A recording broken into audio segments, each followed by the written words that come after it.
నమస్కారం అండి. నేను మీ సీతారామరాజుని. ఈరోజు నిజంగా తెలుగువారంతా గర్వించదగ్గ రోజండి.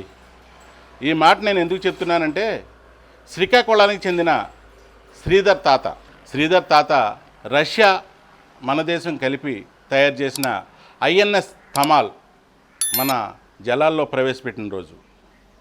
నిజంగా తొలి కెప్టెన్గా ఒక తెలుగువాడు ఈ యుద్ధ నౌకకి వ్యవహరించడం అంటే సాధారణ విషయం కాదు. దీని వెనక ఎంతో పట్టుదల, ఎంతో కృషి ఉంది. నిజంగా చెప్పాలంటే మన దేశం ఇప్పటికే గత 7 నెలలుగా అనేక యుద్ధ నౌకల్ని, అనేక నౌకల్ని స్వయంగా మన పరిజ్ఞానంతో, ఆత్మనిర్భర్ భారత్ స్ఫూర్తితో చాలా నౌకల్ని స్వయంగా మన పరిజ్ఞానంతో తయారు చేసుకున్నాం. వీటన్నిటినీ కూడా రాజ్నాథ్ సింగ్, అలాగే ప్రధాని మోడీ వీరందరూ కూడా జలాల్లోకి ప్రవేశపెట్టారు.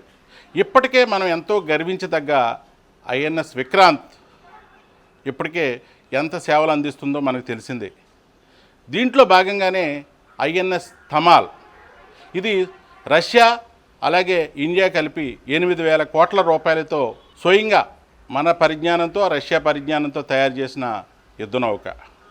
బ్రహ్మోస్ లాంటి క్షిపణులను మోసుకు వెళ్ళగలిగే అత్యంత అధునాతన సాంకేతికమైన నౌక ఇది. ఈ నౌకని ఎంతో ప్రయాసాలతో, ఎంతో ప్రతిష్టాత్మకంగా మన జలాల్లో ప్రవేశపెట్టారు శ్రీధర్ కూడా ఈ స్థాయికి రావడానికి చాలా కృషి చేశారని చెప్పాలి. శ్రీధర్ది శ్రీకాకుళం జిల్లా చొర్లంగి గ్రామం వాళ్ళ నాన్నగారి గ్రామం. వాస్తవంగా వాళ్ళ తల్లి పద్మావతి గారిది ఒరిస్సా.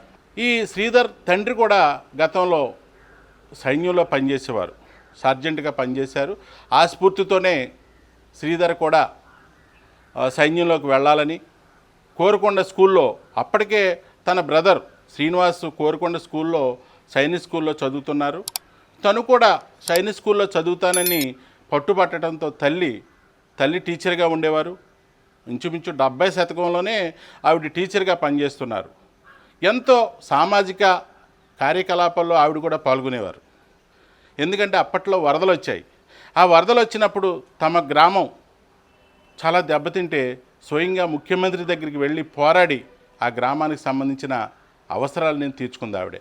అంత పట్టుదల గల తల్లి కడుపున, ఆ పద్మావతి కడుపున ఈ శ్రీధర్ తాత జన్మించారు. జన్మించటమే కాదు, తన గోల్ అయితే ఒకటే, ఎన్డీఏలోకి వెళ్ళాలని. ఆ క్రమంలోనే కోరుకొండ స్కూల్లో శిక్షణ పొందారు.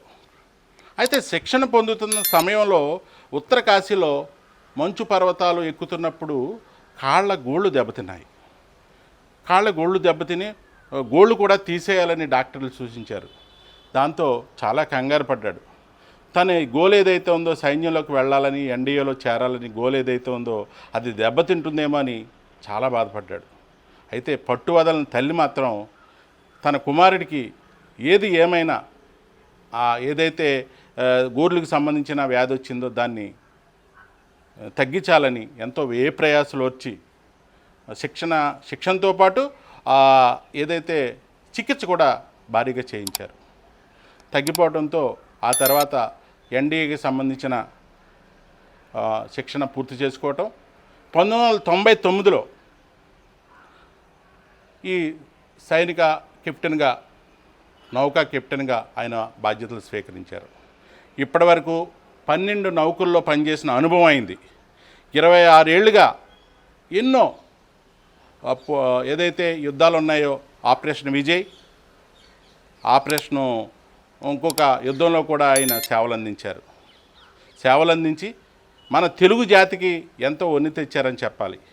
ఇప్పటి వరకు ఎన్ని సాహసాలు చేసినా, ఎన్ని కార్యక్రమాలు చేసినా, ఇప్పుడు మాత్రం ఒక తెలుగువాడు ఒక ఐఎన్ఎస్ తమాల్ లాంటి ఎంతో ప్రతిష్టాత్మకమైన నౌకని తీసుకువచ్చే క్రమంలో పాల్గొనటం నిజంగా మన తెలుగు జాతి గర్వించదగ్గ విషయం.